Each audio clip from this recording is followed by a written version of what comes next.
Fraților, chiar credeți că dinozaurii au trăit acum milioane de ani? Ei bine, dinozaurii au fost creați de Dumnezeu și au trăit împreună cu oamenii. Totuși, o lectură simplă a Bibliei contrazice acest aspect în totalitate. Dinozaurii au fost creați de Dumnezeu împreună cu omul. Și vedem aici facerea. Abia în urmă cu aproximativ 6000 de ani și întrucât nu a existat moarte înainte ca Adam să păcătuiască. Oamenii și dinozaurii au trăit împreună la un moment dat al istoriei recente. Și vreau să vă uitați cu atenție. Chiar și cercetătorii spun același lucru. Uită-te cu atenție și dă-ți cu părerea. Rock-looking structure are tissue, cells, and protein still there. All right, so let's go back for a second because if this horn or part of a dinosaur had been buried for millions and millions of years, you would not expect to still be able to see tissue, but are you saying that's what we're finding? That is absolutely what we're finding.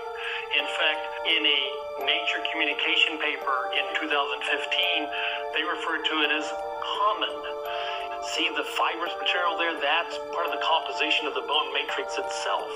But what's really of interest is see the white material here on the surface swaying back and forth? That's actual dinosaur tissue on the surface. See, this is not a solid fossil. This has got tissue characteristic to it. See, notice how it flexes back. That's, of course, very interesting how you pull on it, flexes back, pull on it, flexes back. That's characteristic of tissue. That's what tissue would do. Now, Mark then was able to extract some very thin layers of elastic material away from the inner core of the horn. But he didn't have to decalcify the horn in order to do this. You can see it's stretchy, it's flexible. In fact, look, notice, see how it's stretching? It's stretching almost to twice its original size of what it was. See, this again is original dinosaur tissue that he's peeled directly from the fossil. There was no decalcification that he did first. See, this is how accessible this tissue was. He didn't have to remove any fossilized bone to get to this tissue. Any competent biochemist knows that tissue, cells, proteins break down.